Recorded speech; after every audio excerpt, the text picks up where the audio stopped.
मुंबईकडे सगळ्या समाजाला घेऊन कुणबीचं सर्टिफिकेट सरसगट सगळ्या समाजाला मिळावं। मराठा समाज हा कुणबी आहेत। 90% लोक नाशिक जिल्ह्यामध्ये कुणबीचे दाखले घेत आहेत, पण जे अशिक्षित लोक आहेत ज्यांचं शिक्षण झालेलं नाही त्या लोकांना सरसगट दाखले मिळती नाही। म्हणून मनोज दादाचं आजही म्हणणं हेच आहे का सगळ्या मराठा समाजाला सरसगट कुणबीचे दाखले मिळाले पाहिजेत। 50% आतलं आरक्षण आम्हाला ओबीसीतून पाहिजेत आणि ते आमच्या हक्काचं आहेत। इतर समाजाने सुद्धा आम्हाला आता विरोध करू नये, आम्ही कोणाला विरोध केला नाही। मनोज दादाचा अंत सगळ्या सरकारमधल्या सगळ्या मंत्र्यांनी आता पाहू नये आणि समाजाला वेठीस धरू नये।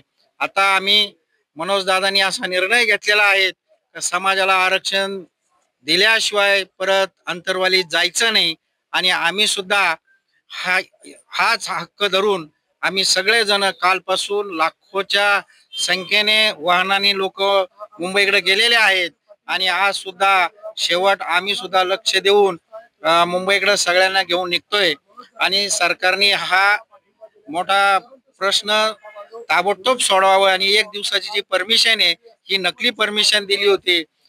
सरकारला असं वाटलं होतं लोक 1 दिवसाचं नाव घेतल्यावर येणार नाही, पण लोक 2 महिने हे मुंबई सोडणार नाही याची दखल शासनाने घेतली पाहिजे आणि फडणवीस साहेबांनी वेळोवेळी जरी समाजाची बाजू घेत असले पाहिजे, पण आज जसं बाबासाहेब आंबेडकरांनी घटना स्थापन केली तसं जर फडणवीस साहेबांनी हे मराठ्यांना आरक्षण दिलं तर चंद्र सूर्य असोपर्यंत फडणवीस साहेबांचं नाव निघाल, नाही तर राजकीय करिअर उद्या फडणवीस साहेबांचं मराठा समाजातून संपून जाईल।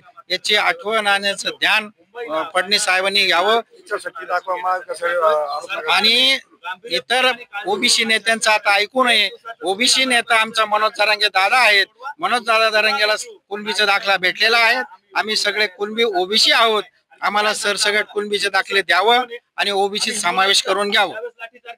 आज नाशिक मधून लाखो मराठा समाज बांधव रेल्वेने असतील स्वतःच्या गाड्यांनी असतील मुंबईकडे कूच करतायत। मराठा योद्धा जरांगे पाटलांनी जी मागणी केली आहे मराठा समाजाला 50%च्या आत ओबीसीतून आरक्षण मिळावं, सगळे सोयरेचे GR निघावा आणि ज्यांच्या कुणबीच्या नोंदी आहेत त्यांचे सर्टिफिकेट राज्य सरकारने तात्काळ द्यावे, या मागण्यांना समर्थन देण्यासाठी हक्काची लढाई विजयाच्या स्वरूपात करण्यासाठी नाशिक मधील सर्व मराठा समाज बांधव आज मुंबईकडे जात आहे। सरकारने जरी 1 दिवसाची परमिशन दिली असेल सरकारला ती परमिशन वाढवावं लागेल आणि वाढवायची नसेल तर आमचं आरक्षण द्यावा लागेल या भूमिकेतून आम्ही त्या ठिकाणी जातोय। राधाकृष्ण विखे पाटलांना आम्ही सांगतो का तुम्ही ज्या आवेशात स्टेटमेंट करताय की आम्ही मनोज जरांगे पाटलांची चर्चा करणार नाही, तुमच्या बापाला सुद्धा चर्चा करावं लागेल, कारण मराठी आता मुंबईत आलेले आहेत आणि तुम्हाला स्वतःला ओबीसीचं कुणबीचं सर्टिफिकेट आहे आणि गरीब मराठ्यांना नको म्हणतात। तुम्हाला काय वाटतं का तुम्ही मराठा आम्ही मराठा, मग तुम्हाला जर कुणबी असेल आम्हाला का कुणबी नको? राज्याच्या मुख्यमंत्र्यांना आम्ही सांगतोय परशुराम महामंडळाची आपण न मागता नियुक्ती दिली, अरे आमच्या कुणबीचे सर्टिफिकेट आणि आरक्षण देण्याला अडचण काय?